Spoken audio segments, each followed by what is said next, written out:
श्रीमात्र पित्र चरण कमलेभ्यो नमः।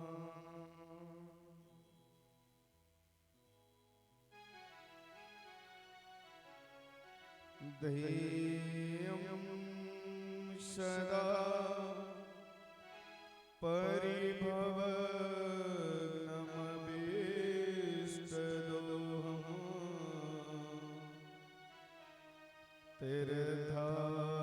तीर्थास्पदं शिव विरञ्चिनुतं शरण्यं वृत्यात्रेय प्रणतपाल भवाब्धिपोतं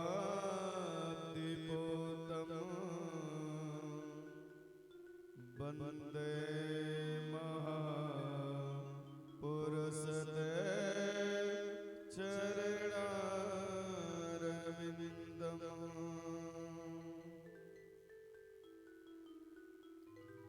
वनसी विभूषितकरा नवनीरदाभा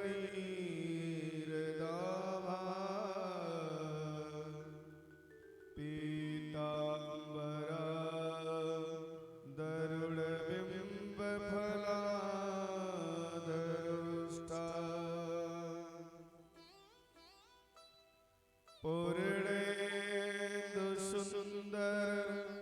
मुखादरविन्दनेत्रा कृष्णात्परं किमपि तत्त्वमहं न जाने। नारायणं नमस्कृत्य नरं चैव नरोत्तमम् देवीं सरस्वतीं व्यासं ततो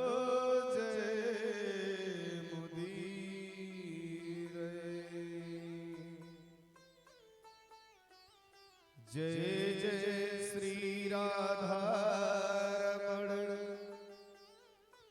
जय जय नवल किशोर जय गोपी चित चोर प्रभु जय जय माखन चोर।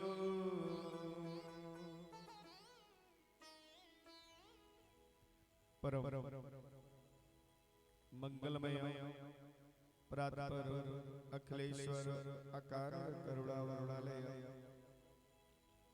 भक्तवांछित कल्पतरु श्री तड़ीनंद पीतांबरधारी श्री बाल कृष्ण लाल की वांगमयी प्रतिमूर्ति श्रीमद्भागवत महापुराण ग्राम उमापुर कैथलिया श्री देव प्रकाश श्रीवास्तव जी के हम चल रहे श्रीमद्भागवत महापुराण के आज पंचम दिवस की कथा में हम प्रवेश करने जा रहे हैं। जैसा कि तो आज कन्हैया जी के बाल लीलाओं का वर्णन कल तो कथा विराम है। आज बाल लीलाओं पे आधारित कन्हैया जी के चरित्रों का वर्णन हम आप सभी भक्तों को रसपान कराएंगे। आइए कथा प्रारंभ करने से पहले मेरे प्यारे 2 मिनट भगवत नाम का संकीर्तन करते हैं, पुनः कथा में प्रवेश करेंगे। बोलिए बाल कृष्ण लाल की।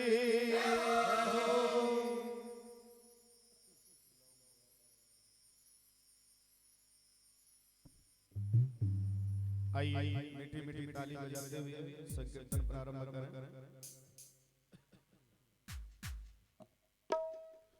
श्री कृष्ण गोविंद हरे मुरारे हे नाथ नारायण वासुदेवा।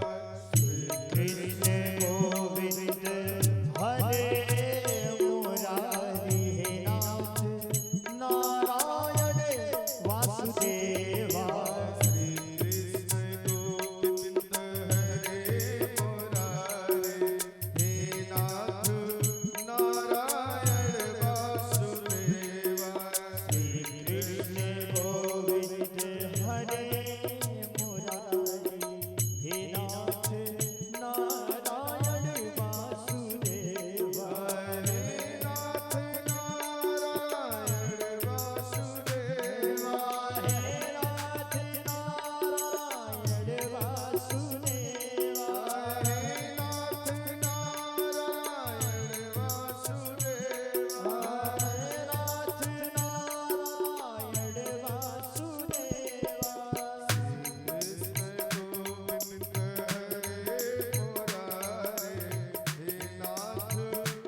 माता यशोदा हरि को जगावे, माता यशोदा हरि को जगावे, माता यशोदा हरि को जगावे, माता यशोदा हरि को मनावे। गोपाल जागो अब नैन खोलो, गोपाल जागो अब नैन खोलो, द्वार खड़ी तुम बुला रही है, द्वार खड़े तुम्हें बुला रहे हैं। हे नाथ नारायण वासुदेवा,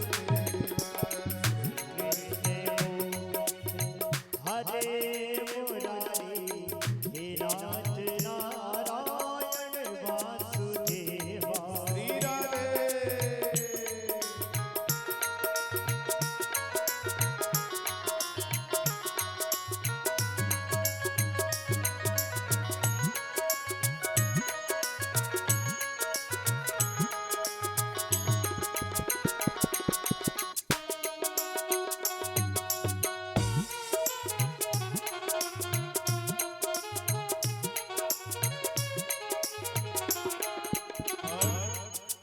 गोपाल मेरी यही प्रार्थना है, मेरी यही प्रार्थना है। भूलूं ना मैं नाम कभी तुम्हारा, नाम मैं कभी तुम्हारा।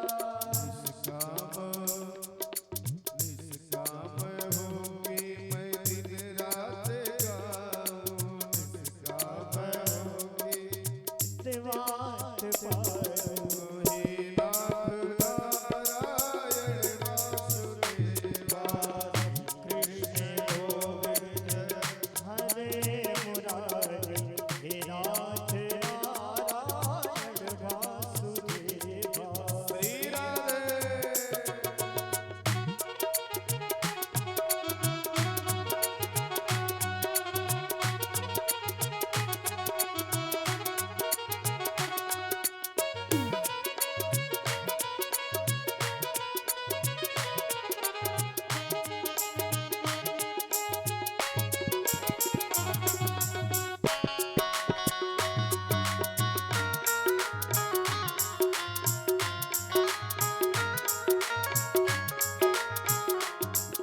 और मेरे प्यारे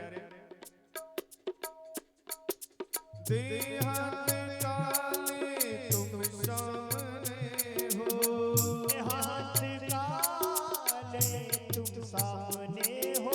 बंसी बजाते मन को लुभाते, बंसी बजाते मैं मनाते।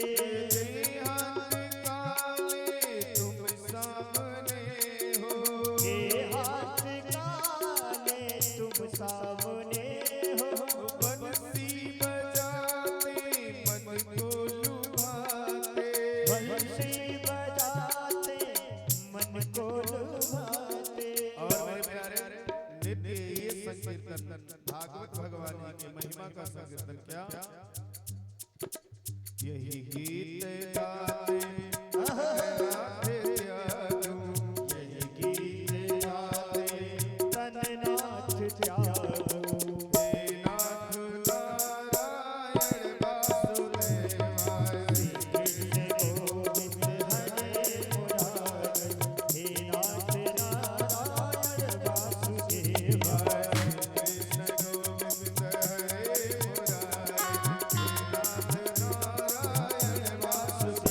कृष्ण गोविंद हरे मुरारी, हे नाथ नारायण वासुदेवा।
जय हो। बोलिए श्रीमद् भागवत महापुराण की। आइए मेरे प्यारे कथा की ओर चलो।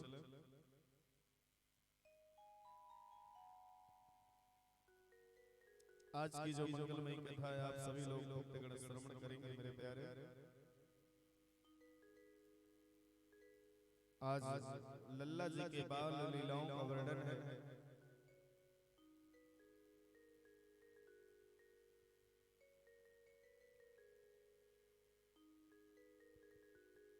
और लल्ला जी के बाल लीलाओं का जो वर्णन है मेरे प्यारे बड़ी मंगलमयी बड़ी पावन है। और आज 5वें दिवस की मेरे प्यारे कथा है।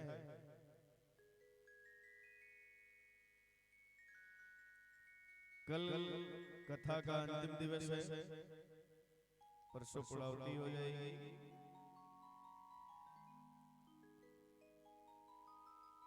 लेकिन एक बात कहना चाहते हैं मेरे प्यारे, भगवत नाम का संकीर्तन मेरे प्यारे नित्य करते रहना।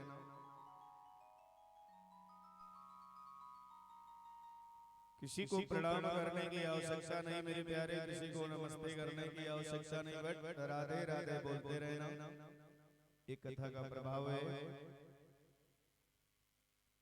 और कल कन्हैया जी का जन्म महोत्सव बड़ी धूमधाम से मनाया गया। बड़ा ही पावन बड़ा धन्य रहा श्री देव प्रकाश श्रीवास्तव जी का ये पावन घर, जिस घर में हम लोगों ने भगवान की मंगलमयी गाथा करने के लिए यहाँ आए। और हम लोगों का भी सौभाग्य रहा कि ग्राम उमापुर कैथलिया में हम लोगों का आना था। ठाकुर जी की बड़ी अनुकंपा थी। फिर हम लोगों ने कथा का स्वादन किया, गायन किया। और आज 5वें दिवस की कथा में हम और आप सभी भक्तगण प्रवेश करने जा रहे हैं।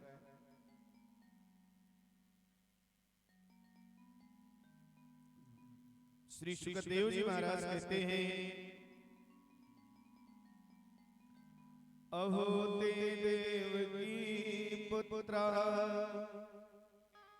कंसेन बहुहता एकावशिष्टावरजा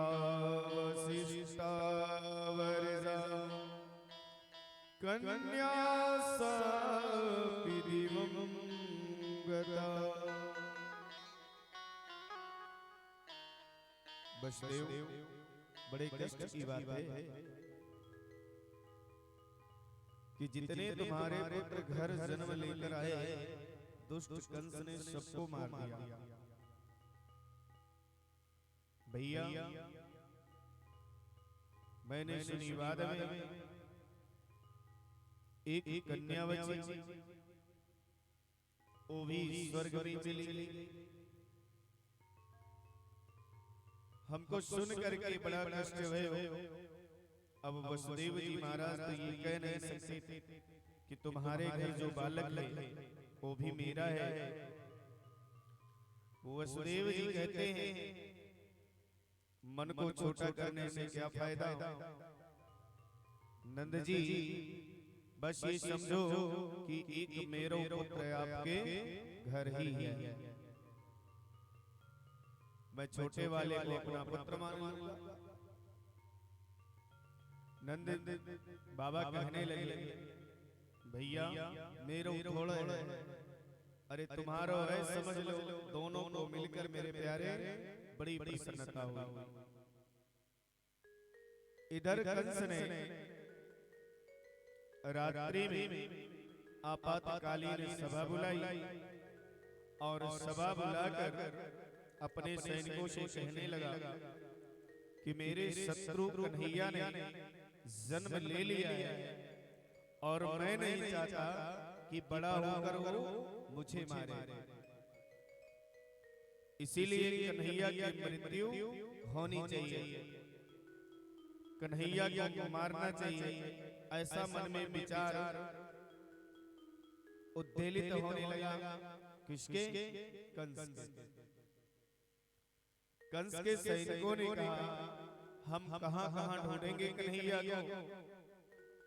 एक निश्चय हमारा है कि 84 कोष के ब्रज में जितने गांव हैं, उन गांवों में घर घर में हम वेश बदल कर जाएंगे और जितने बच्चे महीने भर में जन्म लेने वाले हैं हम सबको मार देंगे, और महीने भर में जो जन्म लेने वाले हैं उनको भी मार देंगे, आपका शत्रु भी मर जाएगा। कंस ने कहा, ये तो ठीक है, लेकिन तुम लोगों को घर में घुसने कौन देगा? पूतना बोली, मैं जाऊंगी कन्हैया को मारने के लिए। कंस ने कहा, तुम कैसे जाओगी पूतना? पूतना बोली, मैंने एक निश्चय किया है, दोनों स्तनों पर जहर लगाकर जाऊंगी और जहां लोग कन्हैया का जन्म महोत्सव मना रहे होंगे, बस वहां पहुंचकर कन्हैया को गोद में लेकर जहर भरा स्तन उसके मुख में दे दूंगी, मर जाएगा, सो ही भागाऊंगी। तो मेरे प्यारे, कंस ने कहा, ये तो ठीक है, पर तुम्हें भी घर में घुसने कौन देगा?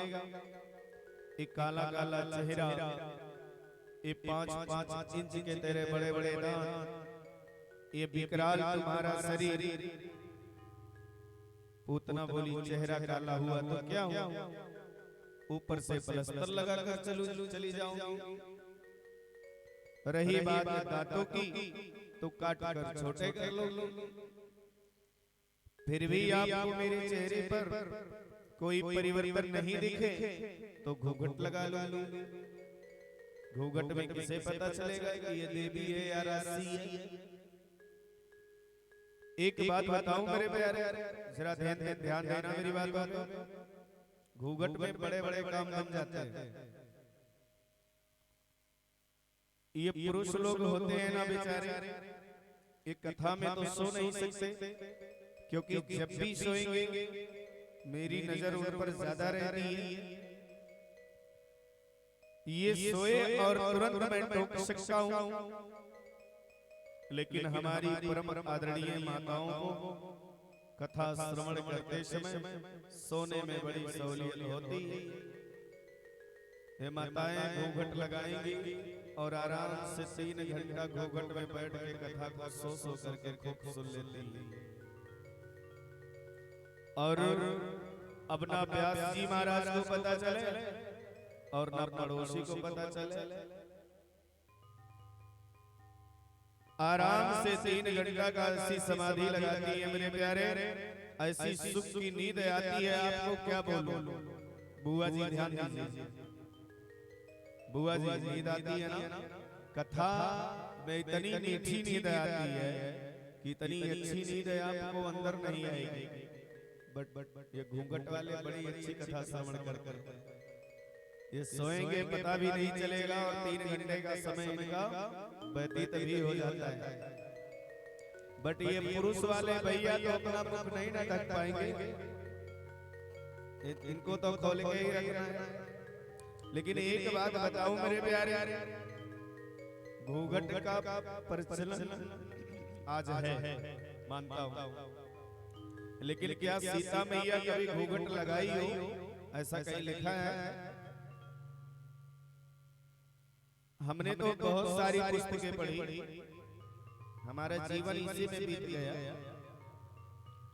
राम जी की कृपा से ऐसे नहीं है कि हम बड़े शास्त्र पारंगत हैं, लेकिन शास्त्र में शायद कोई पुस्तक छूट गई हो, अध्ययन तो कुछ ना कुछ में से किया, लेकिन ऐसा कहीं नहीं मिला कि कहीं घूंघट लगाने का प्रश्न आया हो।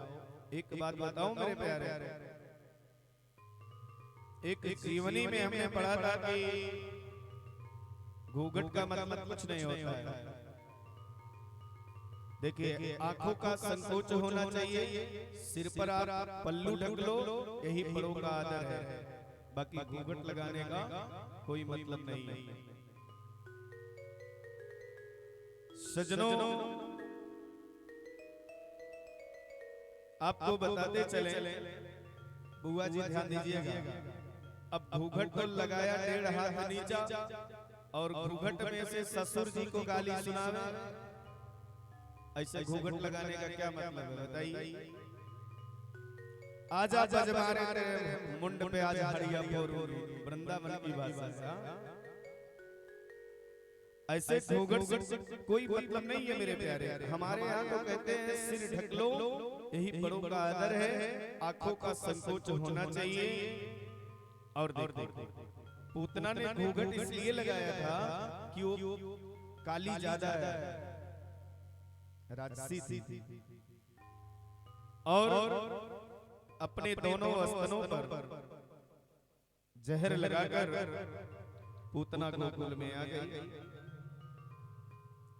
गोकुल में आज 7वां दिन है लाला के जन्म महोत्सव का। आज मेरा कन्हैया 7 दिन का हो गया, बड़ी महिमा है। कल अवतार हुआ, आज 7 दिन का हो गया, और कल तक 13 वर्ष तक 13 वर्ष का हो जाएगा। ये बड़ी महिमा है भगवान की। देखो कन्हैया जी का जो अवतार हुआ मेरे प्यारे, वो अष्टमी को हुआ। किस दिन हुआ? अष्टमी को। और पूतना मारने लाडले कन्हैया को किस दिन आ गई? चतुर्दशी को। ठीक 7वें दिन। देखो पूतना कहते हैं अविद्या को, और अविद्या का निवास 14 जगह होता है। ध्यान दीजिए, 5 आपके ज्ञान की इंद्रियां हैं, 5 आपके कर्म की इंद्रियां हैं, मन, बुद्धि, चित्त और मेरे प्यारे संस्कार। इन 14 जगहों पर अविद्या वास करती है। पूतना जब नंद जी के द्वार पर पहुंची, यहाँ तो सब लाला के जन्म महोत्सव का आनंद मनाने में मग्न हो रहे हैं, सब नाच रहे हैं, सब लोग गा भी रहे हैं। क्या? मुकुट सिर मोर का मेरे चित चोर का, मुकुट सिर मोर का मेरे चित चोर का, दोने ना ना ना ना, दोने ना ना ना ना, दोने ना सरकार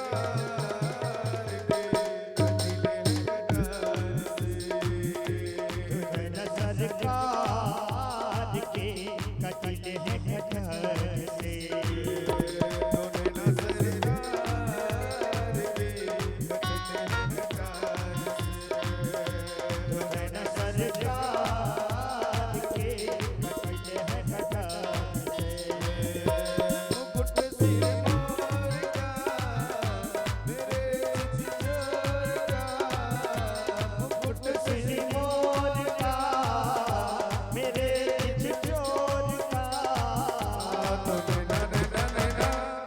नहीं, सभी लोग हाथ को ऊपर करेंगे राधा रानी के लिए, और मीठी मीठी ताली बजाते हुए।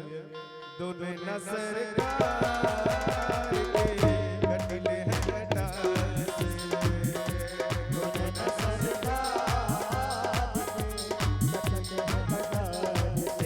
श्री राधे।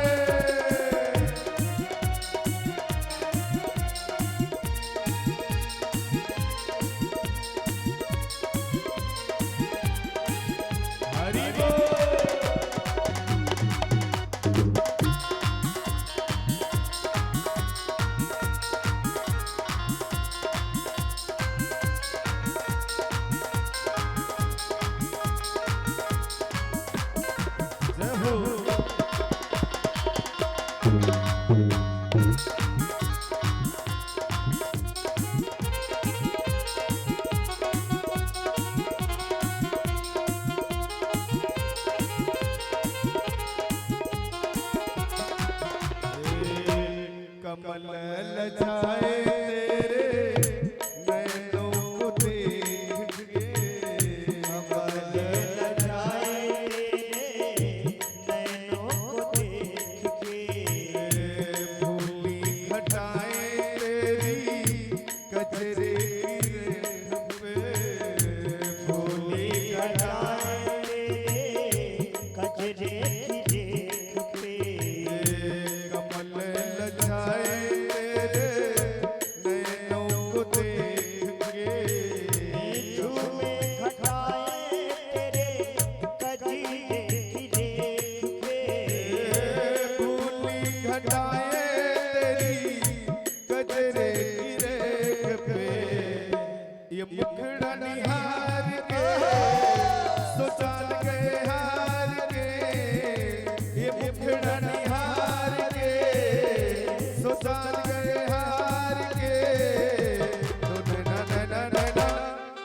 वैसे नहीं, हमारे दिल्ली वाले भैया नहीं दिख रहे हैं आज, कहाँ चले गए?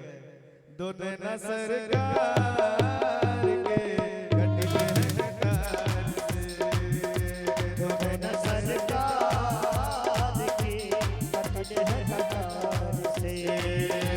मुकुट सिर मोर का मेरे चित चोर का, मुकुट सिर मोर का मेरे चित चोर का, दो नैना नैना नैना, दो नैना नैना नैना, दो नैना सरकार के कटले हैं कटार से, दो नैना सरकार के कटले हैं कटार से। हरि बोल।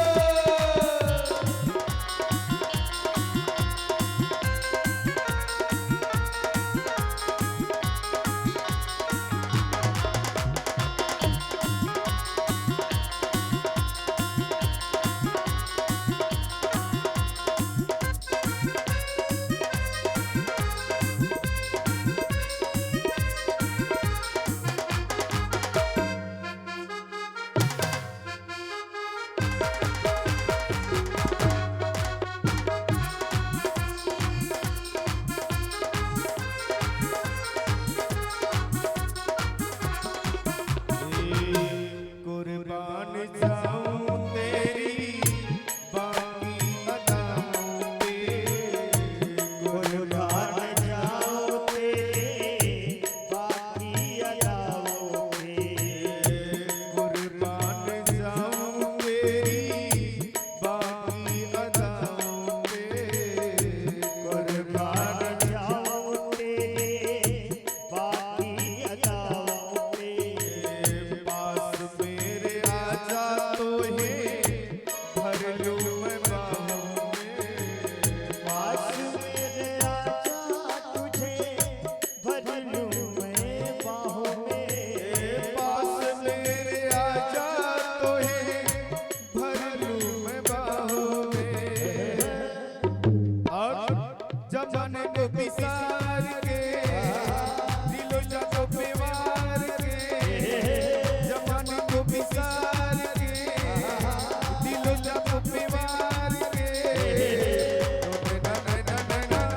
दो नैना नैना नैना, दो नैना सरकार के कटले हैं कटार से, दो नैना सरकार के कटले हैं कटार से।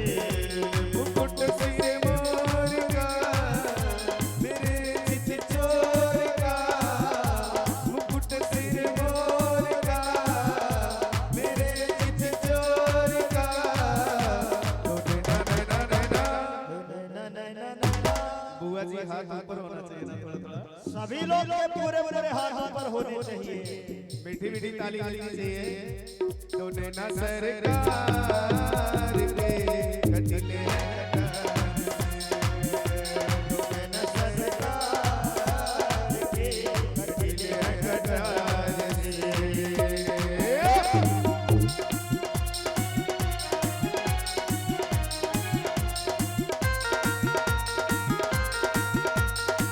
जय हो विष्णु की क्या बात, हरि बोल।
ऐसे नहीं, मीठी मीठी ताली बजनी चाहिए। दिल्ली वाले भैया को बुलाइए जल्दी।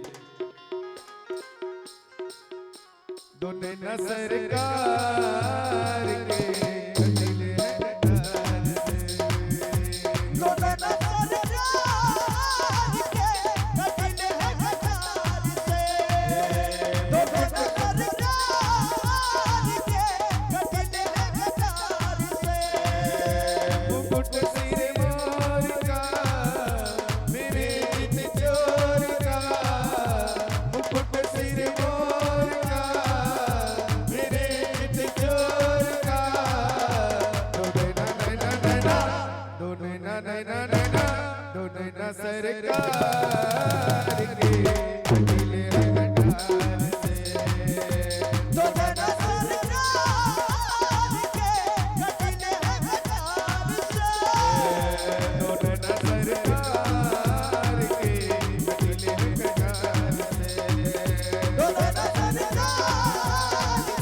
कटिले हैं कटार से।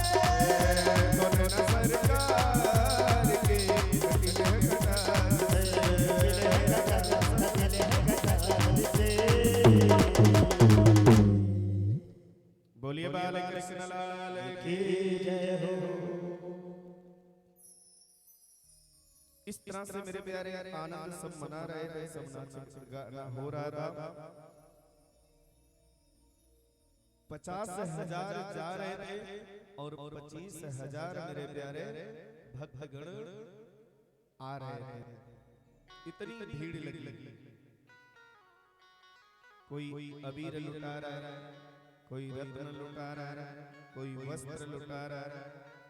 यहाँ मेरे प्यारे ऐसा उत्सव मेरे प्यारे मन रहा था। उस भीड़ में कौन किसको देखे,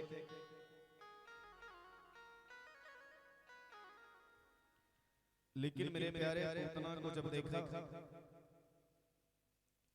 क्योंकि वो राक्षसी थी, थोड़ी ज्यादा ही लंबी थी। राक्षस मेरे प्यारे मनुष्य की अपेक्षा कुछ ज्यादा ही तगड़े होते हैं। सबने जब मेरे प्यारे पूतना को देखा, भैया जी ये कौन आई है, बड़ा सुंदर है, ये कौन देवी है। एक बोले तो न जाने, मैया यशोदा के बचपन की सहेली होगी, या को रास्ता दे दे। मेरे गोपाल के पास मेरे प्यारे पूतना चली गई। यशोदा मैया पलना के बगल में खड़ी है और नंद बाबा अभी मथुरा से लौटे नहीं। यशोदा मैया ने देखा मेरे प्यारे और देखते ही बोली, आओ मैना, कहां से आई? पूतना बोली, जी आई कहां से हूं? आपके घर लाला भय है। या बात को सुनकर मैं आशीर्वाद देवे के टाइम आई हूं। मैया ने समझी कोई ब्राह्मणी होगी।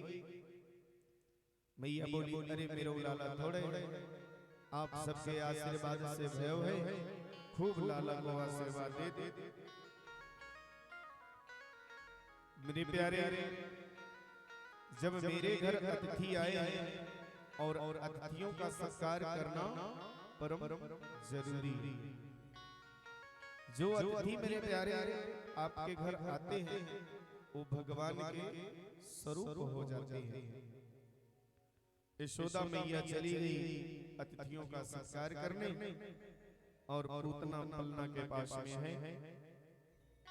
बोली, हाँ हाँ आप जाओ, अतिथि सत्कार करो, मैं लाला को तो आशीर्वाद दे ही दूंगी और आई ही इसलिए हूं।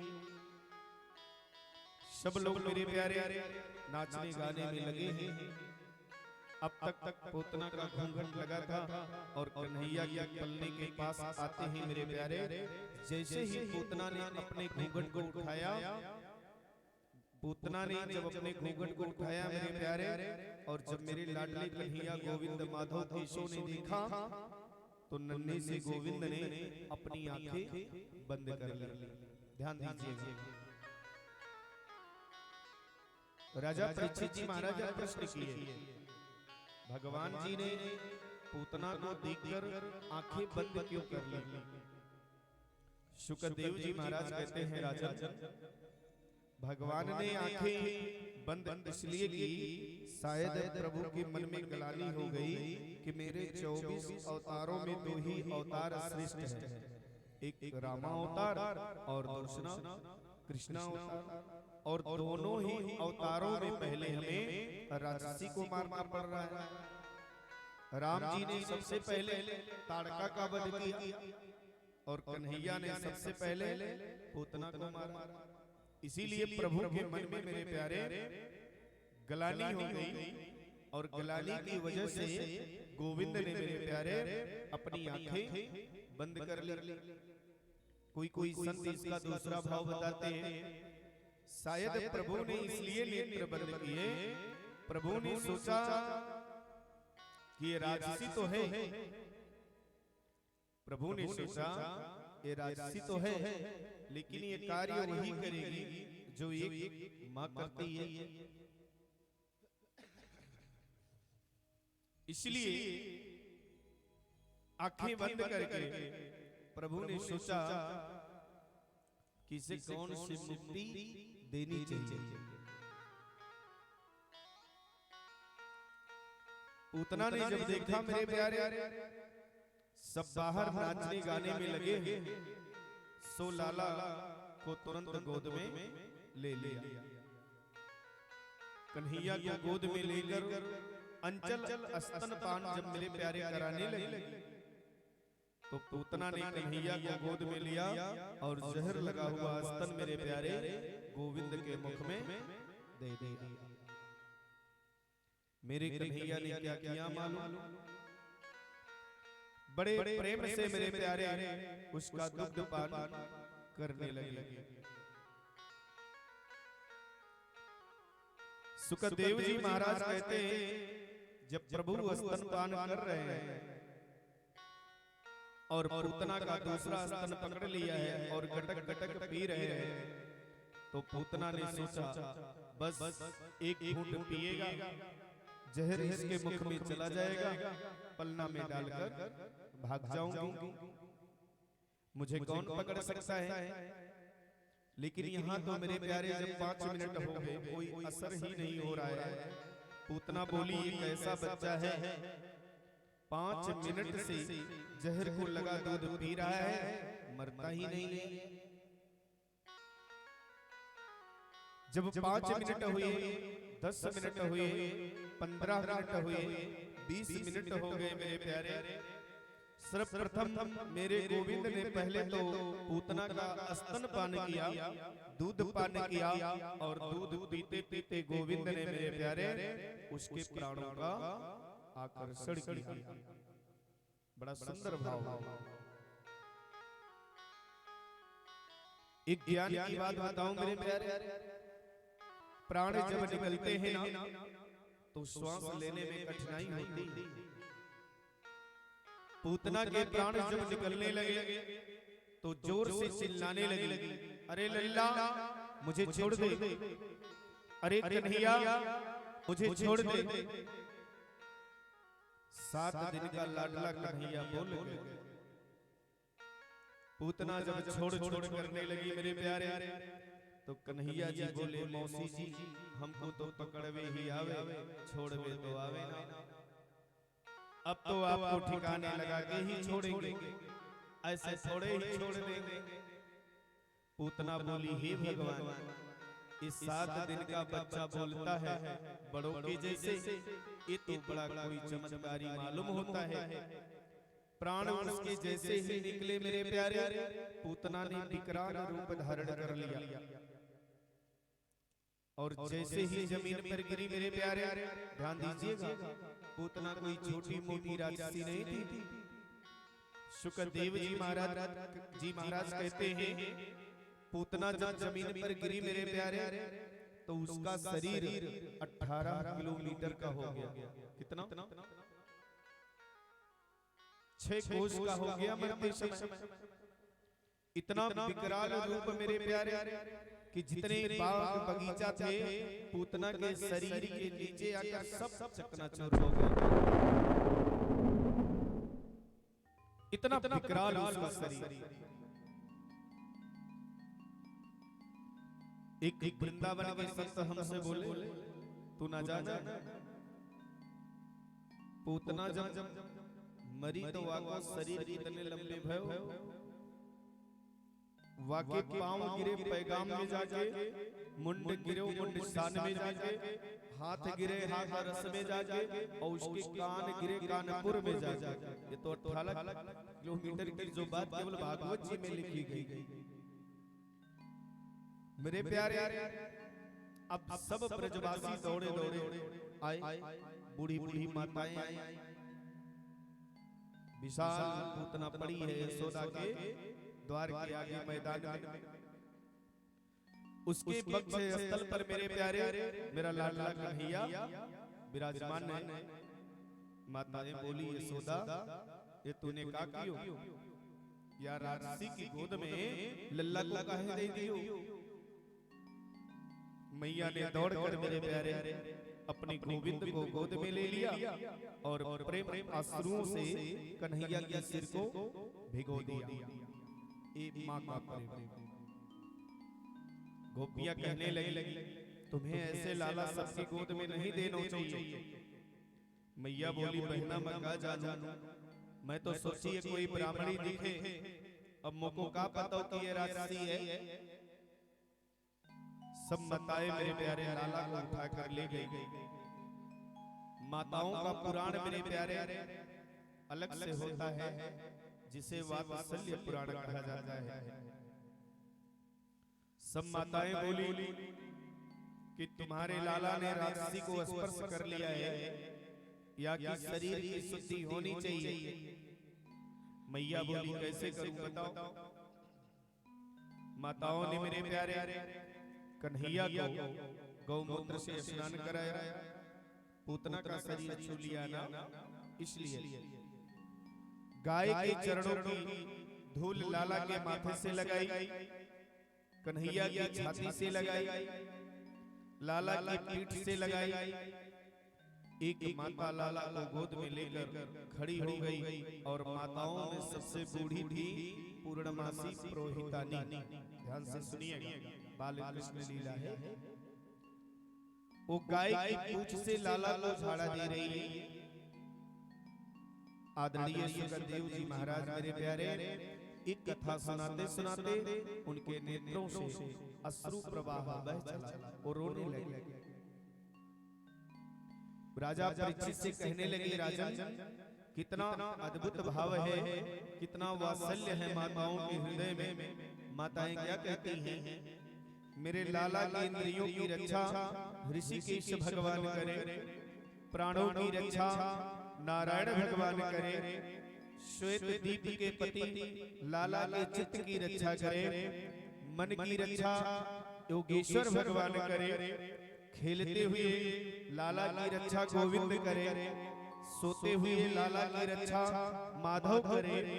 भगवान गोद में हंस रहे कि मेरे नाम से ही आज मेरी बड़ाई हो रही है। इसलिए बाबा जी क्या कहते हैं मानस में? कहूं कहाँ लगी नाम बड़ाई, कहूं कहाँ लगी नाम बड़ाई, कहूं कहाँ लगी नाम बड़ाई, कहूं कहाँ लगी नाम बड़ाई, राम न सकही नाम गुण गाई, राम रस कही नाम गुण गाई। कौन वर्णन कर सकता है मेरे प्यारे गोपियों के भाव का, माता यशोदा के प्रेम का। जैसे बीच में हमारे दिल्ली वाले भैया बैठे हैं, इनके प्रेम का भाव अपरंपार है। हाँ? ये भाव है मेरे प्यारे। और देखिए माताओं का जो भाव होना चाहिए बच्चों के प्रति, प्रेम भाव वात्सल्य भाव होना चाहिए।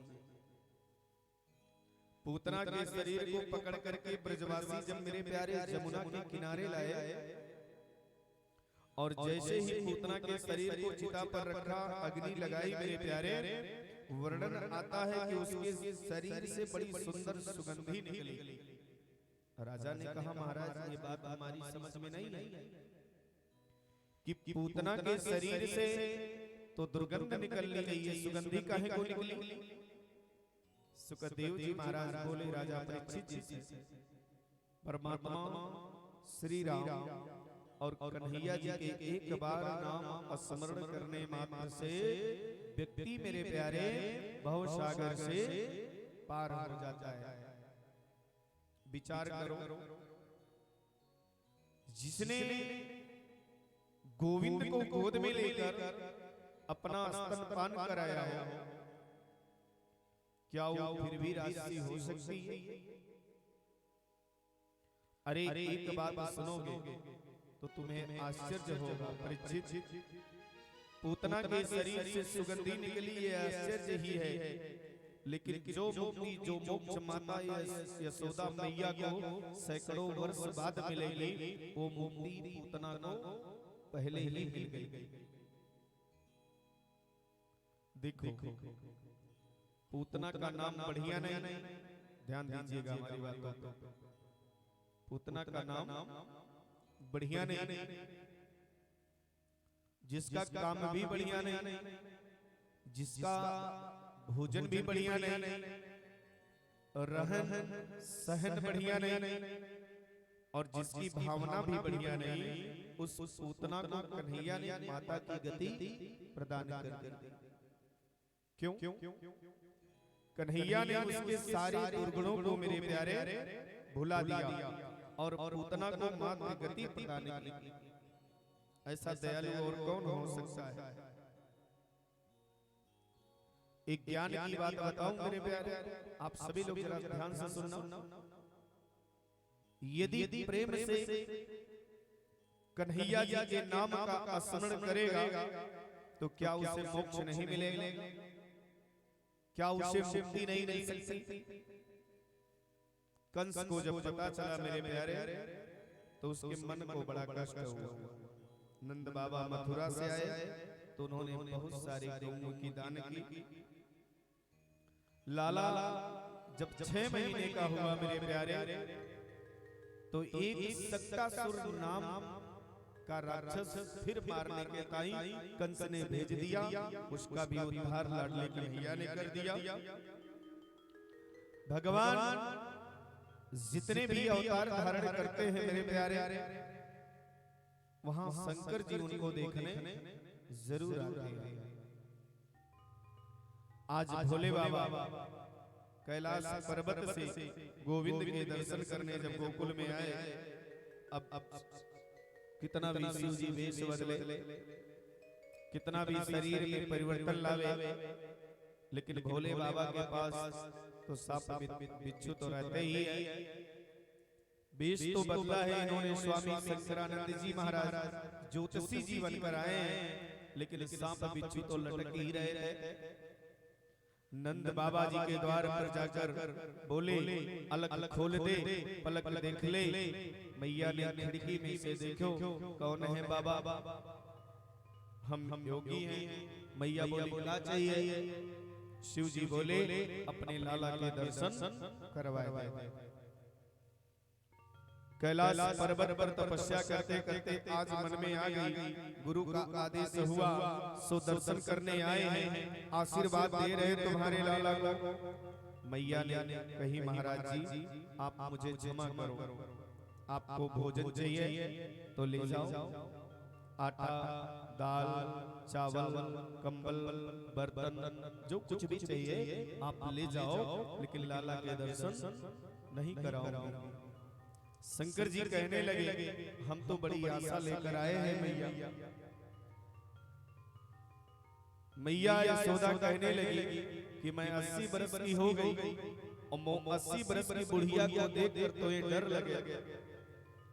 तेरे इतने लंबे लंबे सांप, इतने बड़े बड़े बिच्छू तेरे कानन में लटक रहे हैं, चिता की भस्म लगा रखी है, बागंबर पहने शेर के मोह बने भयो, मैं लाला के दर्शन नहीं कराऊंगा। सज्जनों, शंकर जी हंसकर बोले कि सांप को देखकर तेरा लाला डरेगा? अरे भैया, ये तो छोटे छोटे सर्प है। अरे तुम्हारा लाला तो 1000 फन वाले शेषनाग की सैया पर शयन करे। मैया बोली, तुम गलती से दूसरी जगह आ गए महाराज। मेरे लाला तो चित्र में भी सांप दिखे तो डर के मारे मेरी गोद में चढ़ जावे। वाको तो सांप चित्र में भी अच्छो ना लगे और तुम बोलो शेष पर सोवे। शंकर जी महाराज मेरे प्यारे समझाने लगे, तुम जानती नहीं हो ये लाला है ना, ये देखने में तो छोटा लगता है, पर 1000 धन वाले शेषनाग की सैया पर ये शयन करे। विचार करो मैया, इसका कोई क्या बिगाड़ सकता है? बड़े भाव से, बड़े प्रेम से आत्मनिवेदन है क्या?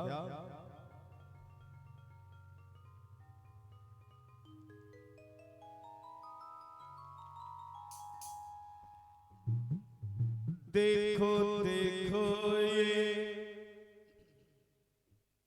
शिवलीला है कमाल,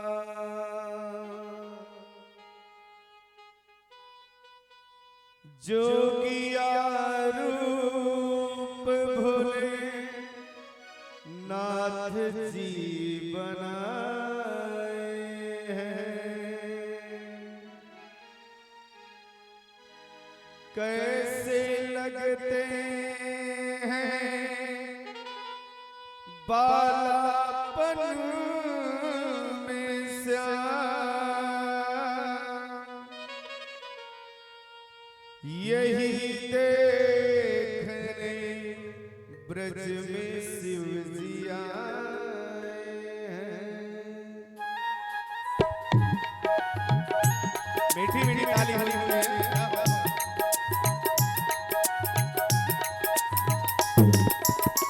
जाओ ग्वाल बालो मैया से कह दो, जाओ ग्वाल बालो मैया से कह दो, यहाँ एक जोगी अजीब आ गया है। यहाँ एक जोगी अजीब आ गया है। डमरू बजाए सबको नचाए, डमरू बजाए सबको नचाए। नंद महल के करीब आ गया है, नंद महल के करीब आ गया है। हरि बोल।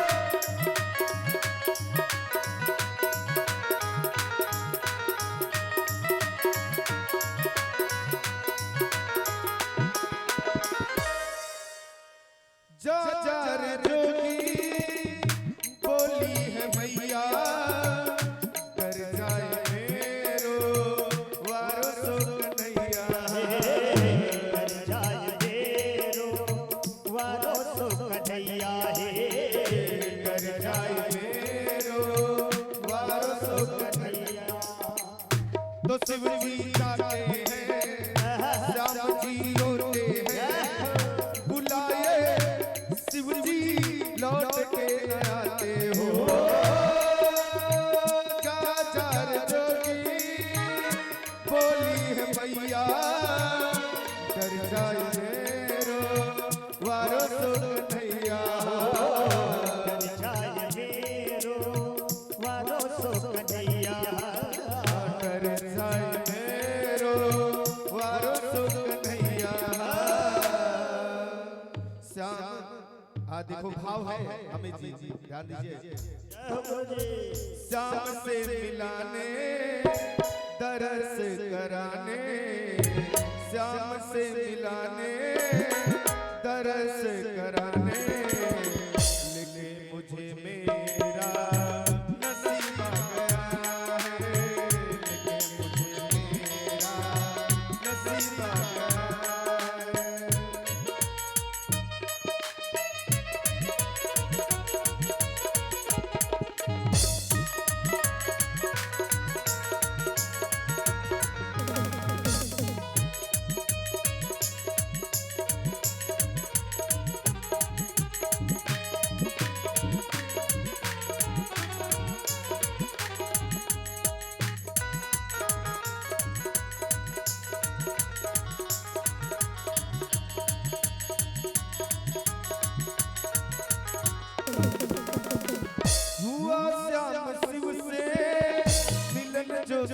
सुहाना यशोदा के लाला ने बंद किया रोना यशोदा के लाला ने बंद किया रोना यशोदा के लाला ने बंद किया रोना हुआ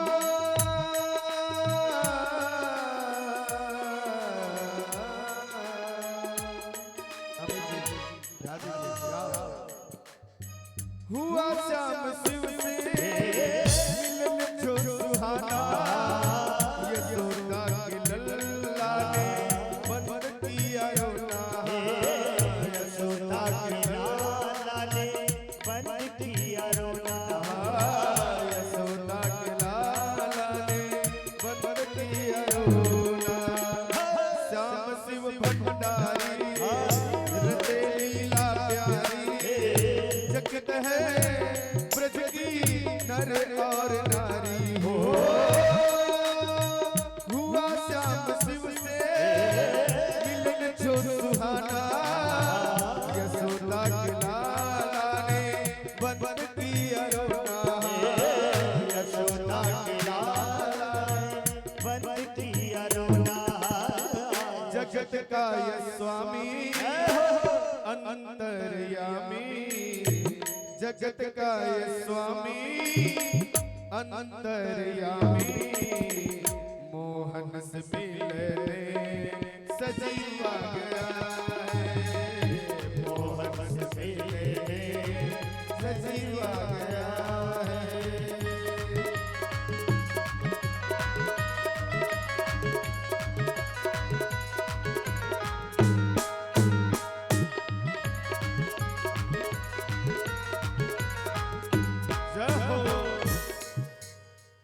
दिया गोद में जब मैया ने लाला खिलाते हैं शिव जी खेले मुरली वाला खिलाते हैं शिव जी खेले मुरली वाला हुआ शिव श्याम मिलन हुई सब प्रेम मगन बरागी खुशी से झूमे हैं मन दिया गोद में जब मैया ने लाला खिलाते हैं शिव जी खेले मुरली वाला खिलाते हैं शिव जी ये मुरली वाला भरे झोली आए जो भोले के द्वारे भरे झोली आए जो भोले के द्वारे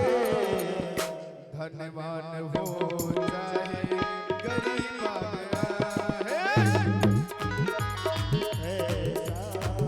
करीबा गया है जाओ ग्वाल वालो मैया से कह दो जाओ ग्वाल वालो मैया से कह दो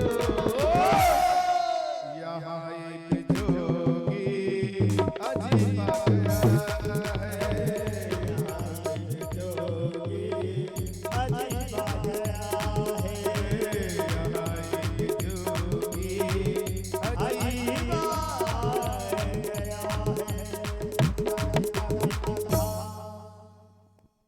बोलिए शंकर भगवान की जय हो।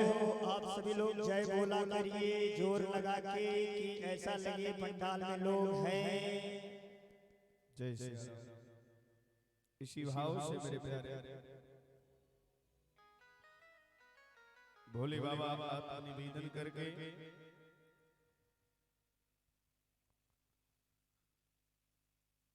बाल कृष्ण प्रभु के दर्शन करने के लिए जैसे ही उत्तेजित होने लगे मैया यशोदा बोली ना मैं लल्ला के दर्शन नहीं कराऊंगी।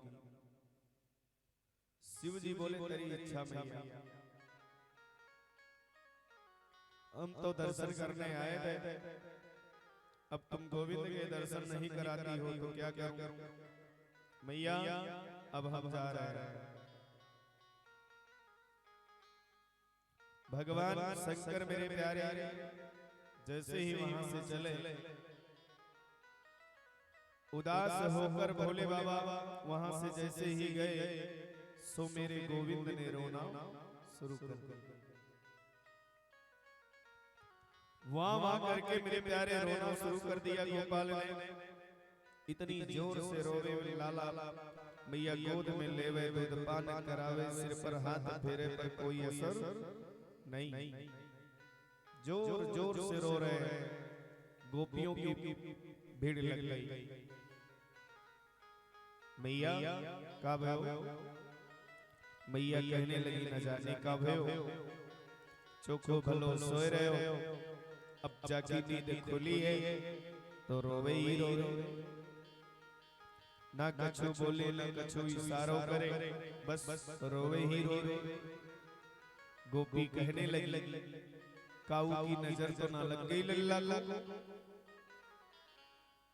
मैया बोली, अब मेरी नजर लग गई हो तो मैं ना कह सकूं, बाकी और किसी की नजर तो ना लगी। गोपियां कहने लगी, आज सवेरे से तुम्हारे घर कोई ना आए? मैया कहने लगी, एक सापन वारो बाबा आयो, बड़े बड़े सांप बिच्छू लटक रहे, और देखो सिर पर जटा बड़ी लंबी है। बाबा जी कह रहे कि अपने लाला के दर्शन करवाए दे, मैंने ना कराई। बहनों, वह बाबा के जाते ही लाला रोवे लगे। गोपी बोली, तो वो बाबा ही कोई जादू तो न कर गए? मैया बोली, तो मैं क्या करूं? तो बाबा को जल्दी बुलाओ। गोपियां दौड़ी दौड़ी जा रही है। कदम वृक्ष के नीचे समाधिस्थ में बैठे हैं भोले बाबा। ब्रज की गोपियां आई, बोली, बाबा आपको नंद रानी ने बुलाया है, नंद महाराज के घर में पधारो। शंकर जी कहने लगे, हम किसी के घर नहीं जाते बाबा, यशोदा मैया ने आपको बुलाया है, वाकई लाला को नजर लग गई है, तुम चलो तो सही। शंकर जी बोले, नहीं, हम बिल्कुल नहीं जाएंगे, हमें देखकर उसका लाला डर जाता है, सो हमें नहीं जाना है। बाबा नहीं डरेगा, तुम चलो तो सही। शंकर जी बोले, जाकर यशोदा से पूछो कि हम जाएंगे तो हमें दर्शन कराएगी? तो मैया कहने लगी, तू जाकर कहियो बाबा खूब दर्शन कराओगे। नहीं, चलो तो सही। जैसे ही भोलेनाथ आए मेरे प्यारे, द्वार पर खड़े होकर अलख जगाया, जोर जोर से बालक कृष्ण रोने लगे। मैया गोद में लेकर आई। जैसे ही शिव के सामने गई तो यशोदा डर गई। शंकर जी ने कहा, लाओ मेरी गोद में दे दो लल्ला। मैया कहने लगी, तुम दूर से ही या तो ऐसा करते हो कि इनके रोवे बंद हो जाए, गोद में तो नहीं दूंगी, और जब तक गोद में नहीं दोगी इनका रोना बंद नहीं होगा। अब यशोदा ने मेरे प्यारे डरते डरते कहा, पहले सापन को परे कर ले बाबा। मैया बोली, तू पहले अपने सांप को, अपने बिच्छू को दूर कर ले। जैसे ही शिव की गोद में दिया मेरे प्यारे, लल्ला खिलखिलाकर हंसने लगे। मैया बोली, बाबा तू तो कोई जादू तो न जाने, लाला तेरी गोद में जाते ही एक कैसे हंस रहे हो? अच्छा ला, अब मेरी गोद में दे दे। जैसे ही यशोदा की गोद में दिया, फिर रोने लगे। अब यशोदा की गोद में आवे तो रोवे, और भोले बाबा की गोद में जावे तो हंसे। मैया ने कही, बाबा तुम जो कहोगे सो करूंगी, तुम ऐसा आशीर्वाद दो कि मेरी गोद में भी आएंगे, मेरा लल्ला हंसने लगे। तो शंकर जी ने कहा, एक प्रतिज्ञा है। बोली, क्या? यदि तुम वो पूर्ण कर सको तो ऐसा ही होगा। मैया बोली, क्या है? तुम मेरो मंदिर अपने घर में बनवाओ, और जब तुम अपने लल्ला को स्नान कराती हो ना, तो इसके स्नान का जल मेरे ऊपर होकर निकले, ऐसा मंदिर बनवाओ। नंद बाबा और यशोदा ने एक छोटा सा मंदिर शिव जी के ताई बनवायो, इसलिए शिव जी का नाम हो गया। बोलिए नंदेश्वर महादेव की जय हो। लाला एकदम प्रसन्न हो। मेरे प्यारे, शिव जी कृपा के सागर है, और कन्हैया को मारने के लिए एक और राक्षस आया, जिसका नाम है त्रिडावर। कौन है? त्रिडावर। त्रिडावर तो मेरे प्यारे भभूड़ी को बोलते हैं, ध्यान दीजिएगा। आपने देखा होगा विशेषकर राजस्थान में गोल गोल जो धूल उड़ती है आधी, उसी को हम लोग त्रिडावर्त कहते हैं। त्रिड़ों का वर्त और त्रिड़ों का खजाना। त्रिडावर्त मेरे प्यारे जब गोविंद को उड़ाकर आकाश में ले गया, तो मेरे कन्हैया ने उसका भी उद्धार कर दिया।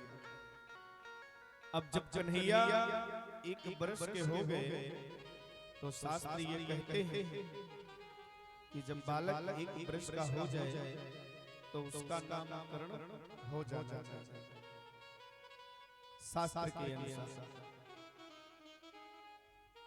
लेकिन यशोदा और नंद बाबा तो नामकरण कराना ही भूल गए। उन्हें कुछ याद ही नहीं कि नामकरण भी होता है क्या। लेकिन यशोदा मैया के वात्सल्य का कोई वर्णन कर सकता है क्या? मैया की गोद में मेरे प्यारे बाल कृष्ण प्रभु सो रहे हैं। आज मैया ने लाला को बड़ा श्रृंगार कियो है, बड़ी सुंदर लाला की झांकी है। लाला को पीतांबर पहनायो, लाला के सुंदर सुंदर घुंघराले केशों में मोतियन की माला बांधी, बीच में मोर पंख लगायो, आँखन में काजल लगायो, पल्ला में कन्हैया को सुनाने लगे। लेकिन ये तो सोवे ही ना। मैया लोरी गा गा कर सुलावे, और जब तक गावे तब तक सो जावे, और जैसे ही आंख बंद करे फिर लल्ला मेरा जग जाए। मैया यशोदा ने कही, लल्ला आज तो सोवे ही ना। कन्हैया तो आज सो ही ना रहे। मैया के मन में मेरे प्यारे बड़ा आश्चर्य है। धीरे धीरे पलना चला रही है, गोपाल को सुला रही है। कितना सुंदर भाव है ब्रज के कवियों का, ध्यान दीजिए। बड़ा सुंदर भाव है क्या अमित जी? मैया सुलाती है भाव से, और आज लल्ला सो नहीं रहा। क्यों?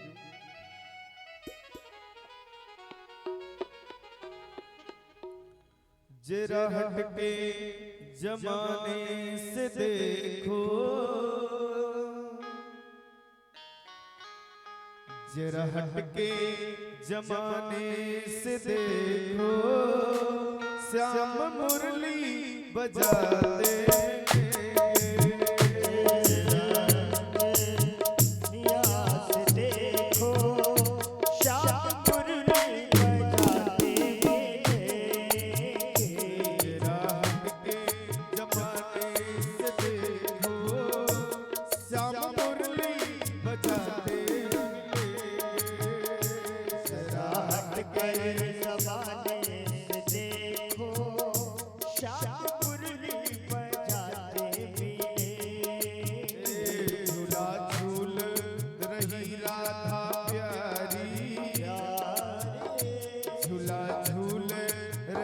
राधा प्यारी, श्याम झूला झूलाते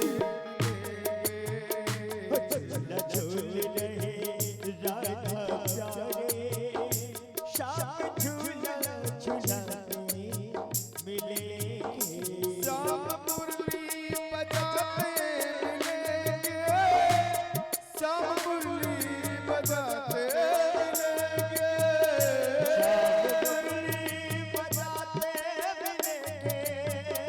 श्याम मुरली बजाते मिलेंगे। जरा हटके जमाने से देखो, हरि जरा हटके जमाने से देखो, कान्हा मुरली बजाते मिलेंगे। जरा हटकर ज़माने से देखो, श्याम मुरली बजाते मिलेंगे।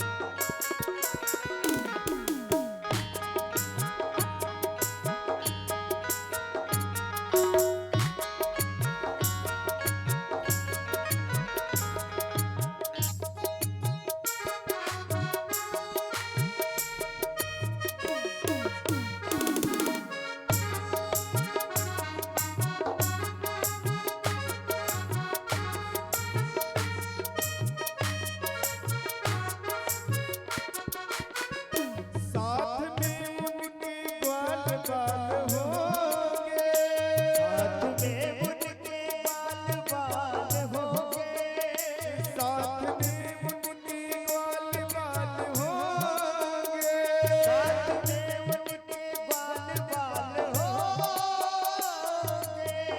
हर साथ में उनके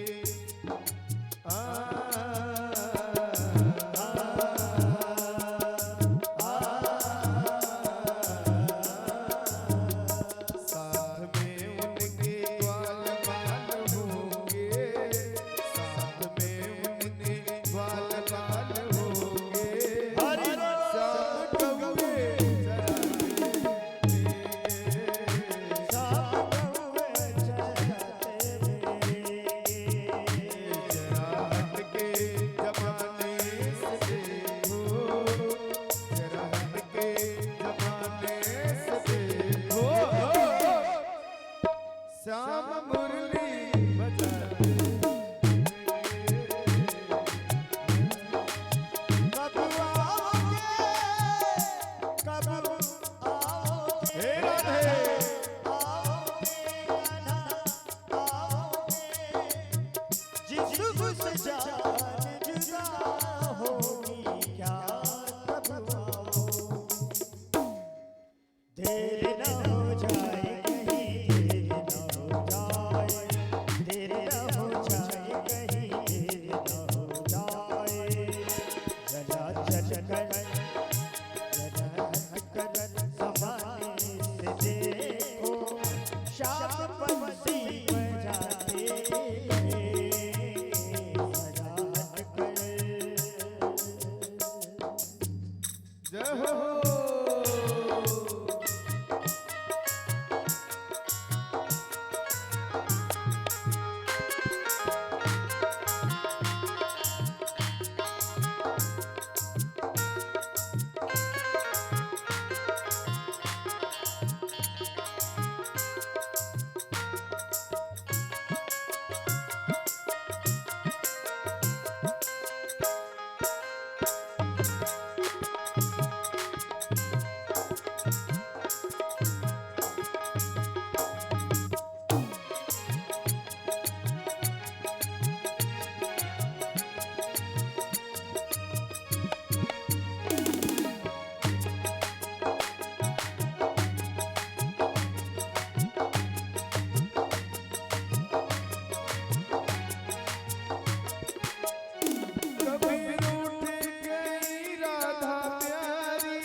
कभी रूठ गई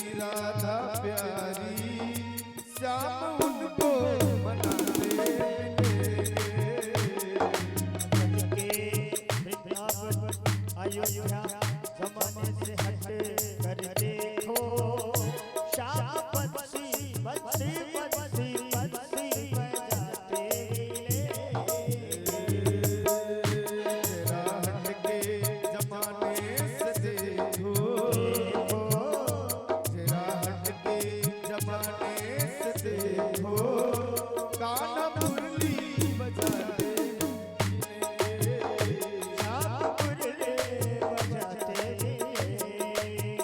श्री राधे।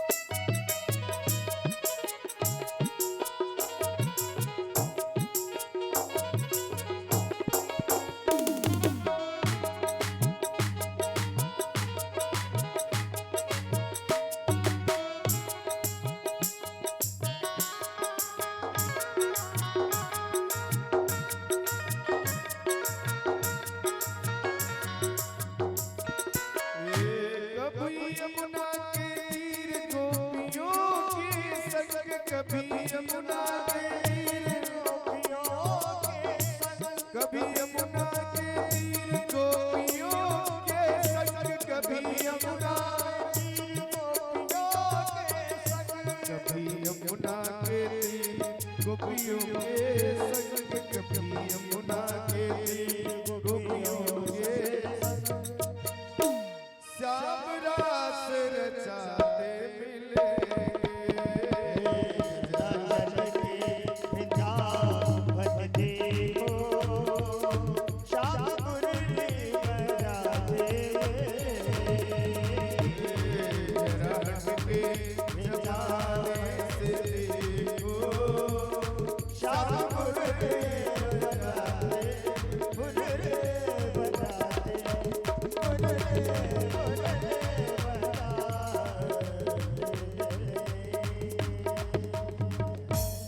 बोलिए वृंदावन बिहारी लाल की।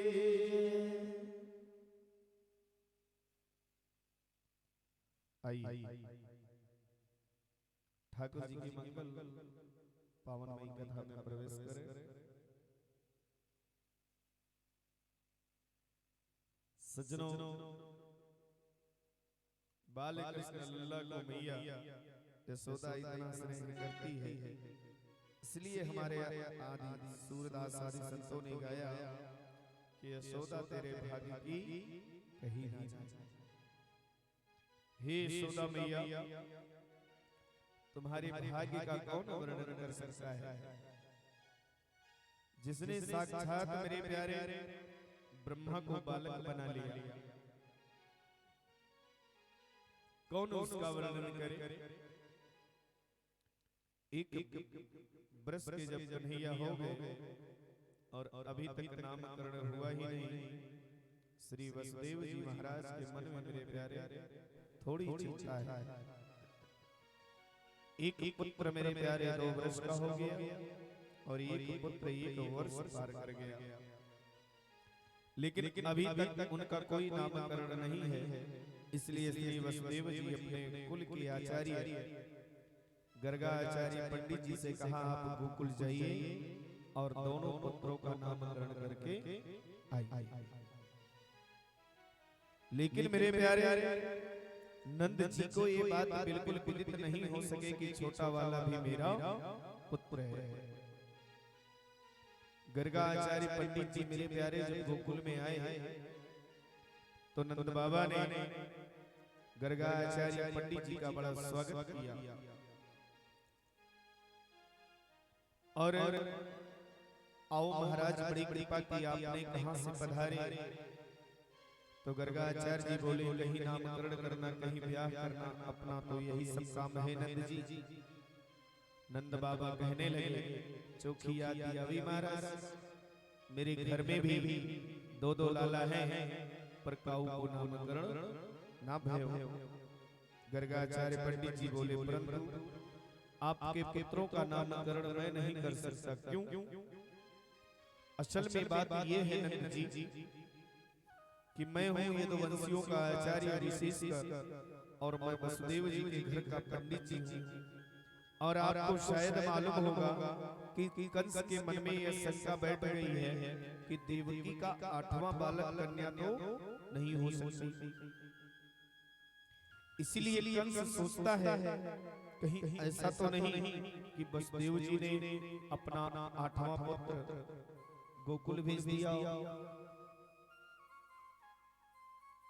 अब यदि मैं आपके पुत्रों का नामकरण करूंगा तो कंस की यह शंका और बलवती हो जाए और कंस कहेगा कि वसुदेव जी के घर के पंडित ने नंद के पुत्र का नामकरण क्यों किया। इसका मतलब नंद के घर जो पुत्र है वो वसुदेव का है, फिर कोई ना कोई राक्षस वो भेजेगा और मैं नहीं चाहता कि मेरी वजह से किसी के बालक के जीवन में संकट आए। नंद जी ने कही महाराज बात तो आप ठीक कहते हैं, लेकिन कंस को जब पता ही नहीं चलेगा तो राक्षस भेजेगा क्यों।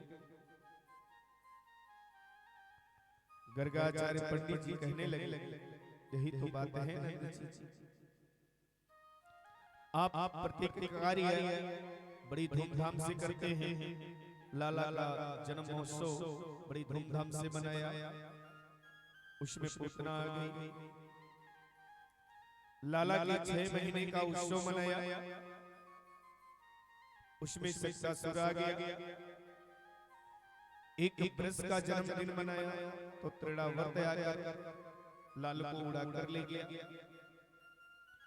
यदि आपने नामकरण संस्कार भी इसी धूमधाम से मनाया तो उसी भीड़ में कंस का कोई न कोई राक्षस आ जाएगा और आपके पुत्र के जीवन में संकट आ सकता है।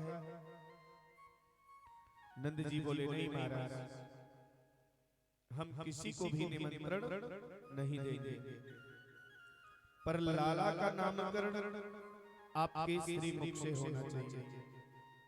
पर लाला का नामकरण आपके श्री मुख से होना चाहिए। ठीक है, लेकिन शर्त है आप किसी को भी निमंत्रण नहीं देंगे। यशोदा जी से नंद बाबा ने आकर कहा देखो देवी, हमारे घर 2 लाला हैं, पर दोनों में से काऊ को नामकरण ना भयो, जल्दी चलो नामकरण करना चाहिए। लेकिन मैया ने सोची ये सच्चा ज्योतिषी है कि नहीं, इसके लिए दोनों माताएं दोनों पुत्रों की अदला बदली करके अपनी गोद में लेकर गर्गाचार्य पंडित जी के सामने बैठी हैं। सुखदेव जी महाराज कहते हैं राजा परीक्षित जी से, रोहिणी की गोद में बैठे हुए श्री कृष्ण को संत गर्गाचार्य ने जैसे ही देखा, देखते देखते उनकी तो समाधि लग गई। आए थे नामकरण करने, पर कन्हैया की झांकी देखकर अपना भी नाम भूल गए कि मैं कौन हूं। कन्हैया की झांकी देखकर मेरे प्यारे संत गर्गाचार्य पंडित जी की विचित्र समाधि लग गई। और ऐसी अद्भुत समाधि लगी। समाधि 2 प्रकार की होती है, एक ध्यान समाधि और एक त्राटक समाधि। ध्यान समाधि उसे कहते हैं जिसमें आंखें बंद हो, श्वास चलती रहे, और त्राटक समाधि उसे कहते हैं जिसमें आंखें तो खुली रह जाए, मुंह खुला रह जाए और श्वास बंद हो जाए।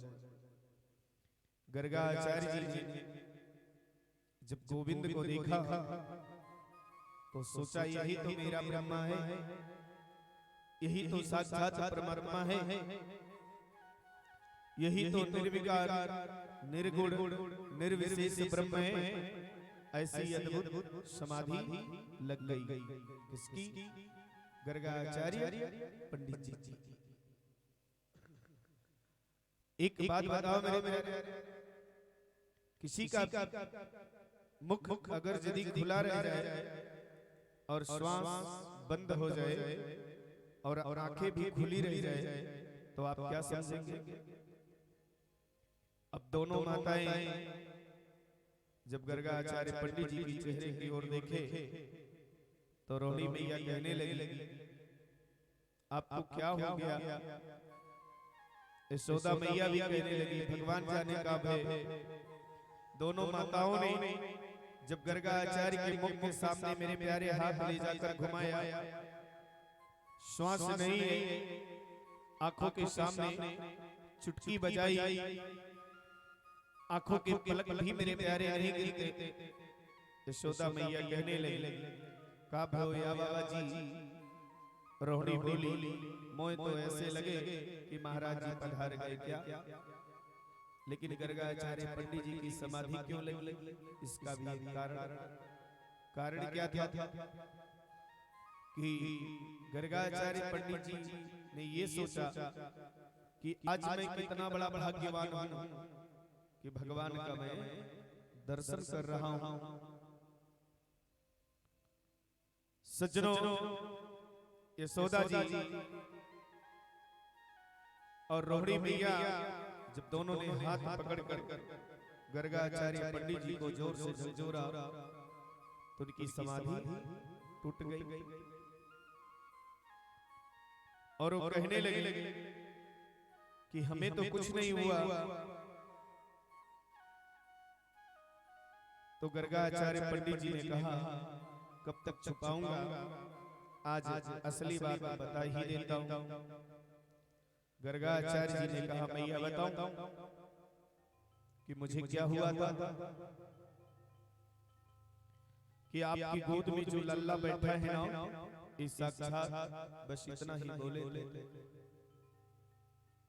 कि आपकी गोद में जो ये लल्ला बैठा है, इस साक्षात भगवान है, कन्हैया है। गर्गाचार्य पंडित जी ये बताना चाह रहे थे कि आपकी गोद में जो बालक बैठा है वो साक्षात पूर्ण ब्रह्म परमात्मा है।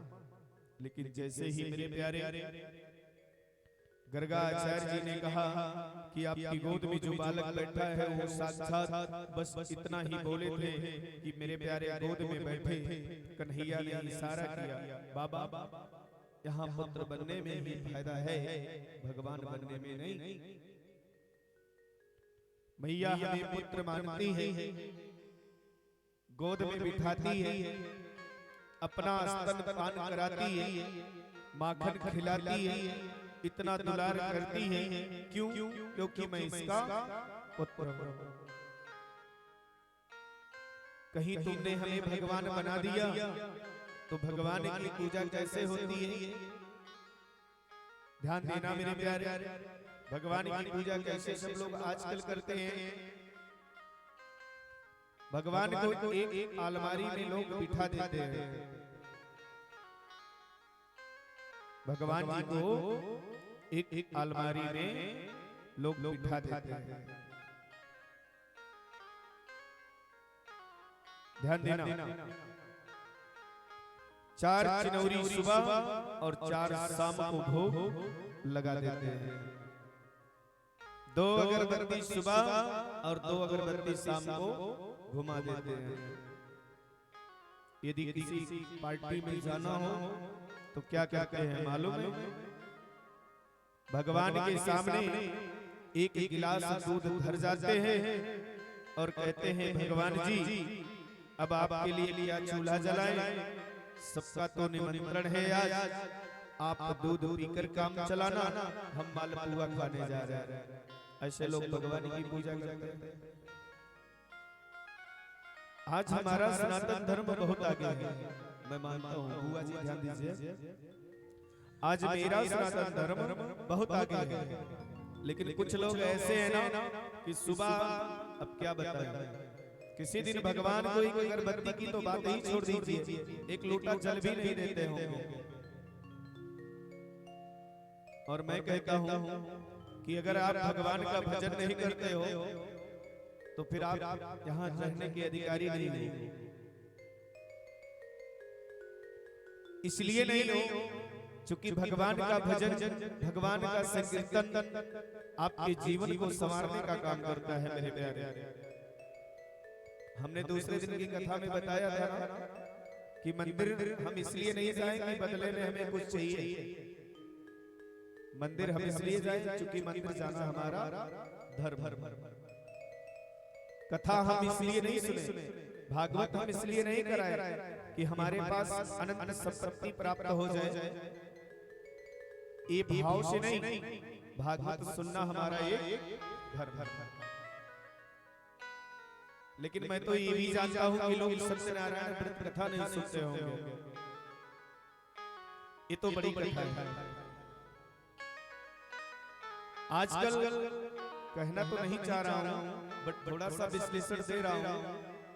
आजकल लोग अगर पंडित जी से सत्यनारायण भगवान की कथा सुन लेते हैं तो कह भी देते हैं कि हमने पंडित जी को 200 रुपया दक्षिणा दे दिया। आपने दिया ही क्यों? मांग रहा था क्या आपसे? ध्यान देना मेरी बात पर। आजकल अगर पंडित जी ने आपसे दक्षिणा लिया है तो सर्वप्रथम भगवान के ऊपर चढ़वाया है, अपने हाथ में नहीं ना लिया है। और जो पंडित जी के हाथ में आप दक्षिणा देते हो वो दक्षिणा हुआ। आपने जो भगवान जी को दे दिया, भगवान जी से पंडित जी ने ले लिया। बहुत बड़ी बात है। एक निमित्त है, एक साधन है। ध्यान देना मेरी बात पर। हमारे अयोध्या जी के परम संत हैं, वो बताते हैं, कहते हैं बड़ी अच्छी बातें बताते थे कि हम सुन भी रहे थे महाराज श्री का। महाराज जी ने कहा कि आजकल लोग ब्राह्मण को बुलाते हैं अपने घर तो समझ लेते हैं मेरा नौकर है, हम जैसे कहेंगे वैसे ये करेंगे। एक बात बताऊं मेरे प्यारे, यदि ब्राह्मण अपने मुखारविंद से एक मिनट का पूजा आपके घर अच्छे से ढंग से और अपने मन से कर दिया ना तो आपका कल्याण हो जाएगा। ये तो भागवत जी की कथा है, ये बहुत बड़ी महिमा है मेरे प्यारे। और हमारा सनातन धर्म आज बहुत ऊपर है, बहुत आगे बढ़ रहा है। लेकिन एक बात हम कहना चाह रहे हैं कि सर्वप्रथम एक बात तो अपने हृदय में अपना ही लीजिए कि अगर हम हिंदू हैं तो सुबह उठने के बाद हम स्नान करें, स्नान करने के बाद कुछ भी ना आता हो, श्री कृष्ण गोविंद हरि मुरारे हे नाथ नारायण वासुदेवाय, इस मंत्र का नित्य जाप करें और चंदन रोज लगाइए प्रतिदिन।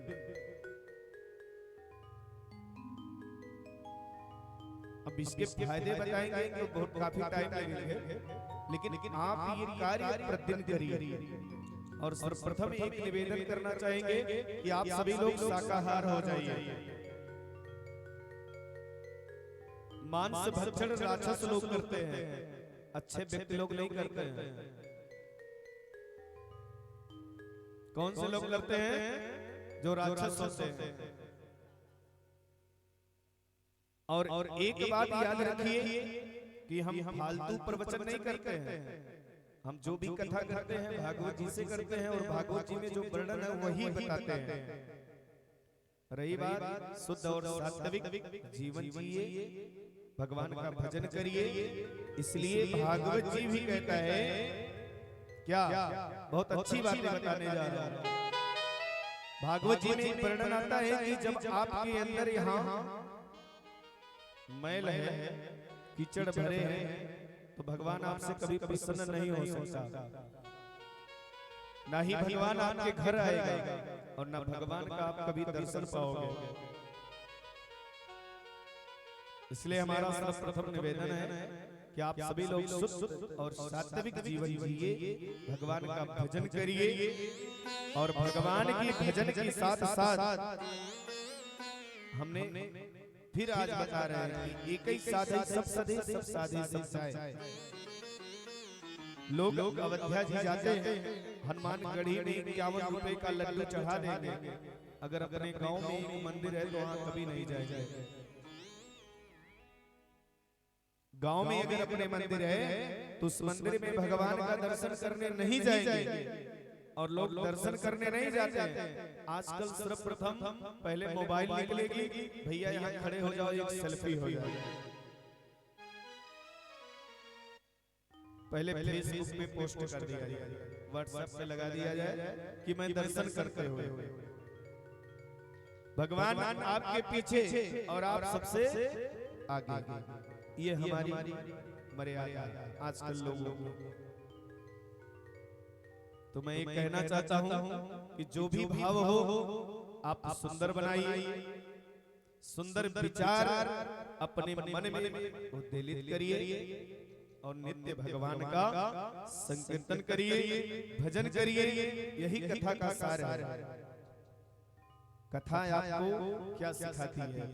7 दिन तक मेरे प्यारे यदि आप कथा नियम से सुने हैं तो आपका जीवन बदल जाएगा, और यदि आपने कथा नियम से नहीं सुना तो आपका जीवन नहीं बदलेगा। ये संस्कार होना चाहिए। लेकिन सबसे बड़ी समस्या एक बात बताऊंगा, क्योंकि कल अंतिम दिवस है, कुछ तो शिक्षा देके ही जाऊंगा। आजकल लोग कथा में बैठेंगे तो अपनी सारी कथाएं ज्यादा गाना शुरू कर देते हैं। सोचते हैं व्यास जी से विद्वान हम ही हैं। मानता हूं इंग्लिश नहीं पढ़ा हूं, लेकिन अगर वैयाकरण से एक प्रश्न कर दूंगा तो हालत खराब हो जाएगी। रही बात हमारा सनातन धर्म, हिंदू धर्म ये कहता है कि जब भी हम कथा में बैठे तो भगवान में हमारा मन कहीं इधर उधर नहीं, और कथा में जब भी बैठे तो शांत चित्त होकर बैठे। ये कथा का नियम है। और पहले आज तो बड़ी सुविधा हो गई है। पहले सुखदेव जी महाराज जब कथा सुनाते थे तो बांस का बगीचा रहता था और बगल में गंगा जी की पावन नदी बहती थी, उसी के बगल वो आसन लगाते थे। और अच्छे अच्छे देवता, अच्छे अच्छे ऋषिगण बालू की रेत में बैठकर कथा सुनते थे। आज तो बढ़िया सोफा और कुर्सी लगा है, आराम से बैठ कर सुनिए। क्या समस्या है? आज व्यास जी के लिए बड़ी सुंदर आसन लगाई जाती है। ये क्या है? ध्यान देना मेरी बात पर। आज जितने सुख और सुविधाएं आपको दिए जा रहे हैं, उस समय की बात कर रहा हूं जब ऋषियों को श्रीमद् भागवत कथा श्रवण कराई जाती थी तो लोग बड़ा प्रसन्न होते थे, बड़े भाव से। और जब तक कथा चलती थी मेरे प्यारे, बड़े प्रेम से उस कथा का वो रसस्वादन करते थे। तो एक बात मैं ये कहना चाह रहा हूं कि सर्वप्रथम आपके गांव में यदि मंदिर है तो आप नित्य वहां जाइए, क्योंकि वहां भी भगवान है। और देखिए कड़कड़ में भगवान का वास है, इसलिए कड़कड़ में भगवान का वास है क्योंकि भगवान हर जगह व्याप्त है। अब क्यों व्याप्त है? हम एक दिन कथा में बता रहे थे कि नरसिंह बसे प्रति खंभन में पर काढ़न को प्रहलाद कहा। आज भी भगवान इस खंभे में है, लेकिन निकालने वाला प्रहलाद नहीं है। आपके हर एक श्वास में भगवान जी का वास है मेरे प्यारे। एक श्वास जो आपकी निकलती है ना, वो उसकी कृपा से निकलती है। जिस जिस चाह लिया ना वो आपकी श्वास को रोक देगा, आप कुछ नहीं कर पाओगे। दुनिया में अगर सच्चाई है तो केवल मृत्यु है, बाकी संसार में कुछ नहीं। ये भाव है। और इसीलिए मेरे प्यारे आप सभी लोगों से निवेदन करना चाह रहे हैं कि आप सभी लोग प्रतिदिन भगवत नाम का संकीर्तन करें, भगवान के ही चरण और शरण में रहने का प्रयास करें। मैं प्रतिदिन यही कथा में देखता हूँ, एक मैया इसी गांव की आती है, लड्डू को लेके आती है। देखो सामने लड्डू को लेके बिटिया रानी बैठी है।